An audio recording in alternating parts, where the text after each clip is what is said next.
ম্যাকরোনি বানানো খুবই সহজ আর সময় লাগে খুবই কম। আপনারা দেখছেন সিস্টার চ্যানেল রেসিপি। দেখে নেওয়া যাক আমার আজকের এই ভিডিওটি।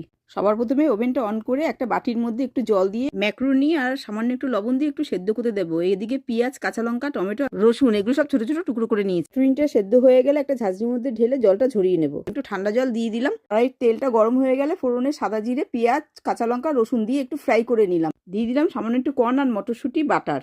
যেই ফ্রাই হয়ে যাবে কুচিয়ে রাখা টমেটোটা দিয়ে 2 মিনিট রান্না করে নিয়েই 2 চামচ পাস্তা সস দিয়ে দিলাম, হাফ চামচ হলুদ গুঁড়ো, 1 চামচ কাশ্মীরি লঙ্কার গুঁড়ো দিয়ে আবারও ভালোভাবে ফ্রাই করে নিলাম। স্বাদ মতন লবণ দিতে কিন্তু একদম ভুলবেন না।